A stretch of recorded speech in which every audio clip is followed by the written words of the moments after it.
और अब बात करते हैं बागेश्वर धाम की, जहां पर बड़ी सौगात देने के साथ साथ ये भी संदेश दिया गया कि सनातन विरोधी सावधान हो जाए।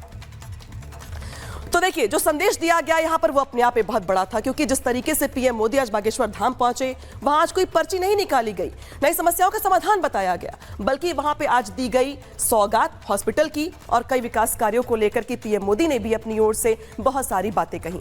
तो ये मुलाकात बेहद खास थी, पीएम मोदी का ये दौरा बहुत खास था और यही वजह है कि आज पीएम मोदी जब बागेश्वर धाम पहुंचे तो बागेश्वर धाम पहुंचकर यहां पर पीएम मोदी की ओर से बहुत सारी बातें कही गई। न सिर्फ बातें कही गई बल्कि यहां पर जवाब दिया गया उन लोगों को जो लोग सनातन विरोधी हैं और सनातन को लेकर के बार-बार टिप्पणियां करते रहे हैं। तो देखिए, जिस तरीके से पीएम मोदी पहुंचे बागेश्वर धाम और धाम पहुंचने के साथ ही पीएम मोदी ने वहां पर कई बड़ी सौगात दी। सबसे पहले पीएम मोदी ने बालाजी मंदिर में दर्शन पूजा पाठ किया, कैंसर हॉस्पिटल का यहां पर शिलान्यास किया गया, जो सबसे महत्वपूर्ण कार्यक्रम था। 10 एकड़ में बनेगा कैंसर का हॉस्पिटल, ये यहां पर साफ साफ दिखाई दे रहा है, जिसका शिलान्यास किया गया। पहले चरण में 100 बेड की सुविधा होगी, बाद में इसे बढ़ाया जाएगा।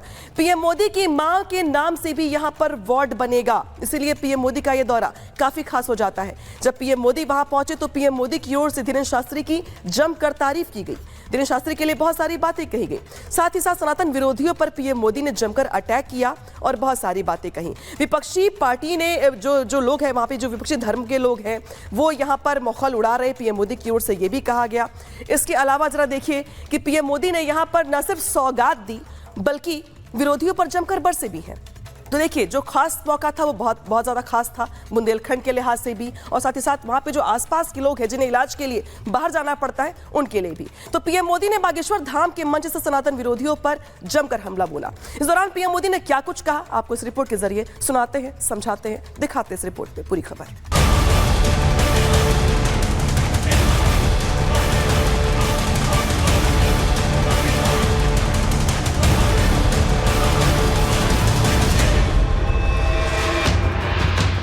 मध्य प्रदेश के छतरपुर से पीएम मोदी ने सनातन के खिलाफ चल रही अंतर्राष्ट्रीय साजिशों का पर्दाफाश किया। इस दौरान उन्होंने विदेशी ताकतों के साथ मिलकर सनातन को बदनाम करने वाले विपक्षी नेताओं को भी कटघरे में खड़ा किया।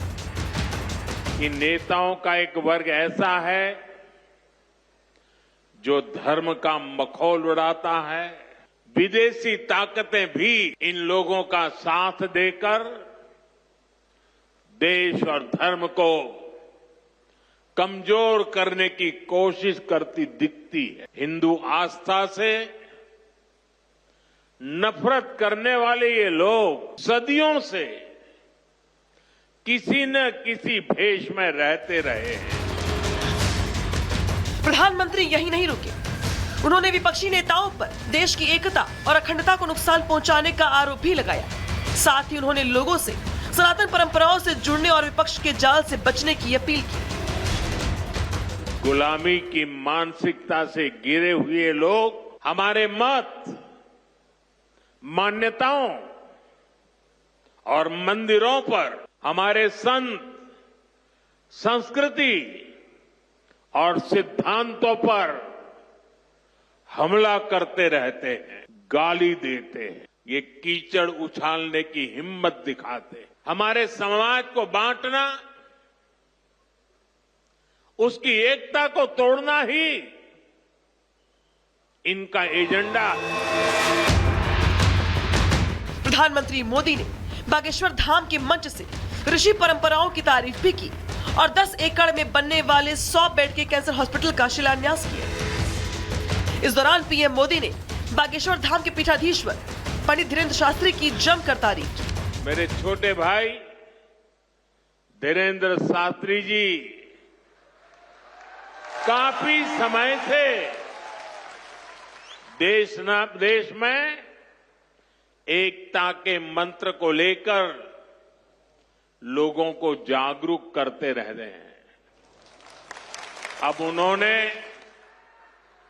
समाज और मानवता के हित में एक और संकल्प लिया है। पीएम मोदी से पहले पंडित धीरेन्द्र शास्त्री ने भी अपना भाषण दिया और इस दौरान उन्होंने पीएम मोदी को हॉस्पिटल के उद्घाटन में निमंत्रण भी दे दिया। को निवेदन करें, अतिशयोक्ति हो जाए तो क्षमा करना, हमारे ब्याह में भले ही न आप आई हो, पर उद्घाटन में अगर समय मिल जाए तो आप पहुंचे। माननीय प्रधानमंत्री जी अभी जब माता जी को मिल रहे थे तो हमारी माता जी से कह रहे थे हम तुम्हारी माता जी पर्ची खोल रहे, और माता जी से बोले अब तुम्हारे मन में ये चल रहा है कि ब्याह हो जाए। उस वक्त तो हम नहीं कह पाए, तो हम कहेंगे हमारी बारात में आप भले ना।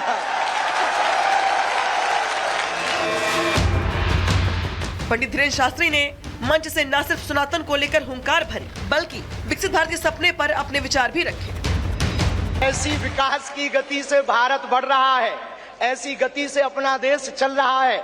और एक बात बहुत हम विनम्रता पूर्वक आपको प्रार्थना करें, हमारे संत महात्मा विराजमान हैं, विदेशों से भी लोग यहाँ विराजमान हैं, एनआरआई सभी वर्गों के लोग हैं, यशस्वी माननीय मुख्यमंत्री जी हैं, हमारे क्षेत्रीय सांसद जी भी हैं।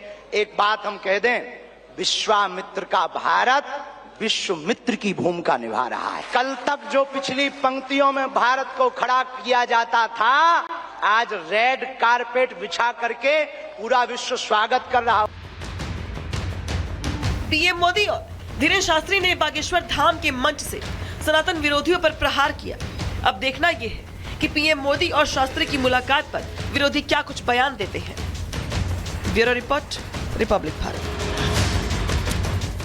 और अब खबरों में आगे बढ़ते हैं और बात करेंगे आस्था के महाकुंभ की। प्रयागराज में लगातार यहाँ पे जो आस्था का महाकुंभ है वो चल रहा है और लगातार दुनिया भर से जो श्रद्धालु हैं वो हर दिन लाखों करोड़ों की संख्या में प्रयागराज पहुंच रहे हैं। और यही वजह है कि आज जो 42वां दिन है महाकुंभ में, आज भी लाखों की संख्या में जो श्रद्धालु हैं वो पहुंचे हुए हैं और हर दिन ये आंकड़ा आगे बढ़ रहा है।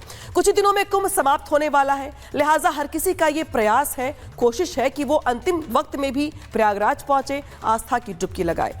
और इसीलिए अब हम बात कर रहे हैं यहाँ पर जिस तरीके से प्रयागराज में जो 42वां दिन है वहां पे आज भी जन सैलाब देखने को मिल रहा है। जन सैलाब इसलिए क्योंकि आज आपको प्रयागराज के आसपास के इलाकों में जहां तक नजर जाएगी वहां पे सिर्फ आपको लोग ही लोग दिखाई देंगे, श्रद्धालु नजर आएंगे।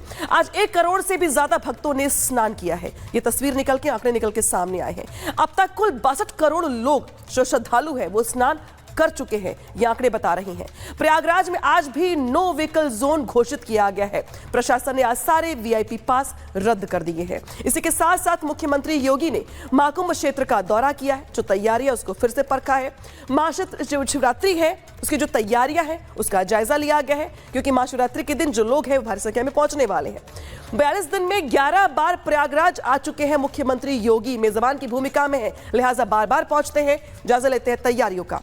महाकुंभ में महाशिवरात्रि का जो स्नान है वो अंतिम स्नान, अमृत स्नान है, लिहाजा उसको लेकर प्रशासन अलर्ट मोड पर आ गया है और प्रशासन की ओर से भी जो यहाँ पर मुस्तैदी साफ साफ दिखाई दे रही है।